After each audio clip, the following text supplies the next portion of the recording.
तुम्ही म्हणालात ना, तर त्याच्यामध्ये पॉलिसी म्हणून आपण स्मार्ट सिटी वगैरे सगळं केलेलं आहे. परंतु ते अजून मला वाटत नाही की ते काही स्मार्ट सिटी अस्तित्वात आलेले आहेत.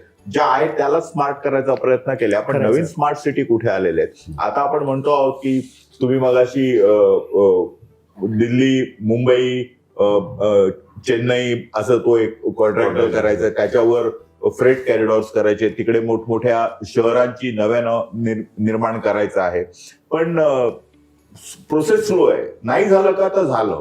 म्हणजे नवी मुंबई आपण तयार केली. तुम्ही आता अटल सेतू तिकडे कोंबडी आधी की पिल्लू आधी असं झालेलं आहे. आता बघा, अटल सेतू झाल्यामुळे होणार काय की उरण पासून तो संपूर्ण अलिबाग पर्यंतचा बेल्ट आहे ना, हा निवासी होणार आहे. हा निवासी होणार आहे. कोरोना नंतरच आपल्याला आता जगाचे 2 तुकड्यात विभागणी करावी लागेल. आपण पूर्वी कसं म्हणायचो, प्री इंडिपेंडन्स आणि पोस्ट इंडिपेंडन्स. आता प्री कोरोना आणि पोस्ट कोरोना. आता लोक घरामध्ये बसून पण काम करतात आहेत.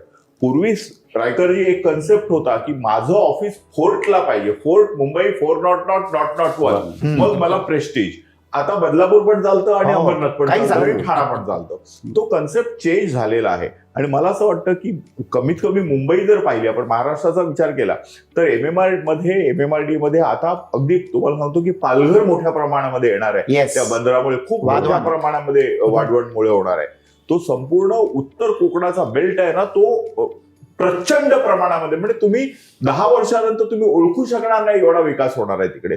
आज जर तुम्ही बघितलं तर उळव्याला जाऊन पहा, उळवा आपल्याला ओळखू येत नाही एवढा उळवा चेंज झालेला आहे. बरोबर. तर हे जे डेव्हलपमेंट आहे ते हळूहळू होणार आहे. प्रयत्न आहेत. प्रयत्न नाही आहेत का तर नाही आहेत. आपण स्टील मार्केट शिफ्ट केलं, फळ मार्केट शिफ्ट केलं, दाणा बाजार शिफ्ट केला, हे सगळं नवी मुंबईला घेतलं. त्याच्यामुळे लोड कमी झाला. पण जिकडे आपण लोड कमी करतो ना, त्याच्या डबल आतमध्ये येतो. त्याच्यामुळे तुम्ही कमवता आहात. Definitely you are earning something for the society, but you are spending double than what you are earning. That is the problem.